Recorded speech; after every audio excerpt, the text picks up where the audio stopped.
ஆம்பூர் கருமாரியம்மன் திருக்கோயிலேருந்து நானுங்கள் என்பா. பாருங்கள் அன்பு சொந்தங்களை, அன்புறவுகளை, இந்த வீடியோ பதிவு எதுக்கு நான் வருகின்ற 23/4/2024 செவ்வாய்க்கிழமை மாலை 6 மணிக்கு சித்ரா பௌர்ணமிக்கு கலியுகத்தின் கண்கண்ட தெய்வமான கருமாரியம்மனுக்கு மகா அபிஷேகம் ஹோமம் நடைபெறும். அனைத்து பக்தர்களும் கோமாதா பூஜையில் கலந்து கொண்டு திருமணம் தடை நீங்க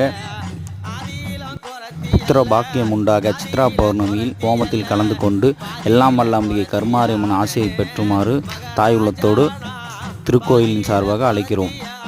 அருள்மாறி பொழிகின்ற கருமாறி நீ தந்த திருநீரு மருந்தாகுமே, இங்கு வருவோருக்கு வரும் துன்பம் பறந்தோடுமே. இந்த வீடியோ பார்த்தீங்கன்னா அன்பு உள்ளங்களே, போன சித்ரா பௌர்ணமி போன வருஷம் நடைபெற்றது. மகா அபிஷேகம் கோமாதா பூஜை நடைபெற்றது, ஹோமம் நடைபெற்றது. அன்னை ஆனந்தத்தில் இருக்கும்போது கேட்ட வரங்களை கொடுக்கும் தாய். போன சித்ரா பௌர்ணமிக்கு திருமணம் வரம் வேண்டி வந்த பக்தர்கள் திருமணம் நடத்தி வச்சாங்க. குழந்தை பாக்கியம் கேட்டு வந்தவங்க அனைவருக்கும் குழந்தை பாக்கியம்